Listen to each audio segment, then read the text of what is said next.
giving them the money, but we also created a market for them to do their business and make money out of which. Like, when we thought of going for serious after the renewable energy, energy policy, where we are thinking of getting a new green power, we thought let us involve the Telangana women also in the process of getting green energy. So in the beginning, the energy department and the women department and other departments put together, we got into an MOU of nearing about 1,000 megawatts of power generating has been given to the self-help groups, particularly to the women members only. So that today the Telangana women is getting into the solar power manufacturing industry. This is first of its kind. Nowhere in the country, no state is implementing this. This is first of its kind in Telangana. It's only a beginning. Once they become successful, in the sense, we are making them to start the business, we are making the bankers to give the money, and we are making the government to buy the power also. So there is no problem even for them, after generating power, making money by selling it, and we are giving them buyback guarantee also. So it is an assurance for them, once we establish a solar power, that the government is readily willing to buy that power. With an MOU, we are encouraging the women. Once they become successful in this, we want to expand even more than 1,000 megawatts.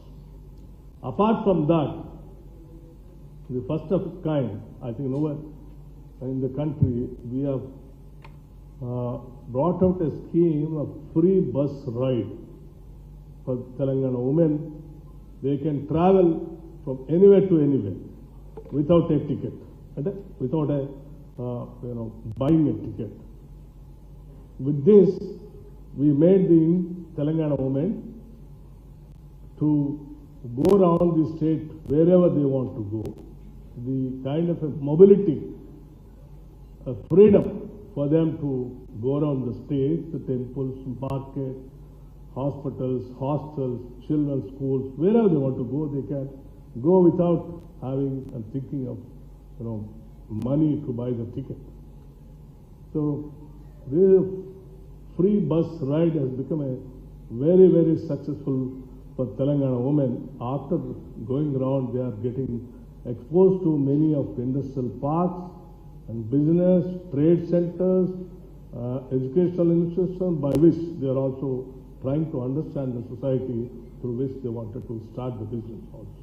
So it's one of its kind where we have started this. Apart from this, we also gone to the extent of buying buses and giving it to Telangana women. They are becoming owners of the buses now, and after buying the buses, we are getting a tie-up with a RTC. So we are trying to give them the money through the banks, interest-free loans.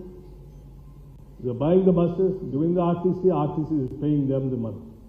So the business also we are trying to provide to the maximum extent. And also we are trying to give them these Indira Shakti canteens. Where are the government institutions are there, collectorates are there, all sectors, anywhere, wherever the government properties are there, all those areas we are giving to the women of Telangana so that they can do some business, make money, and they can economic independence so that they can think, live on their own and generate and with a secured kind of a thinking that they can lead their life. This is what we are trying to do in the state.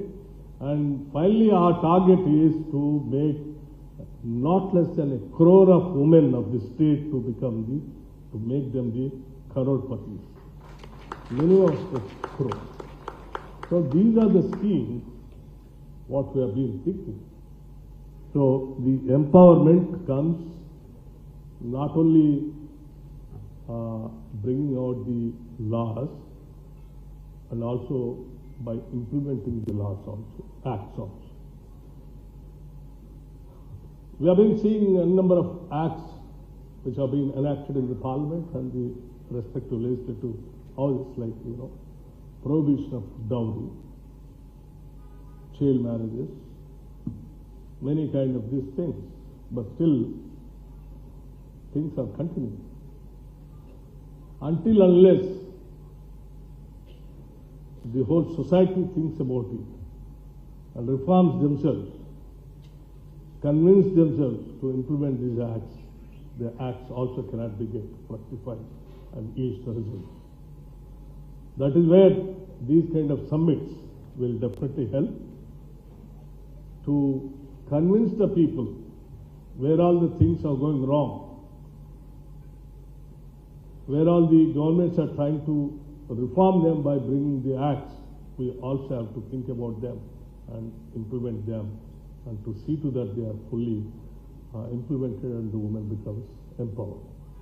So I really appreciate the organizers for organizing these kind of summits and making the people to understand what all the government are trying to do best to the women to become an independent economically, socially, and even I think the Indian governments like the Indian Prime Minister Rajiv Gandhi and other chief ministers also brought some acts to providing a reservation for women in the local bodies so that they can participate, like 33% reservations in the local body elections.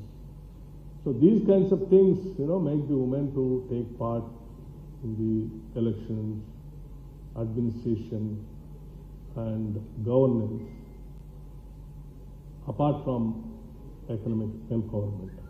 So now, the state of Telangana is fully committed for the empowerment of the women of the state, and we hope, with the help of people like you, who are all seriously committed for empowering the Indian women, more so particularly Telangana women, will definitely achieve our dreams and target of making 1 crore women of crorepati and living them on their own feet and lead their life independently. I thank you very much for giving me this opportunity of sharing things with you all, and I wish you all the best.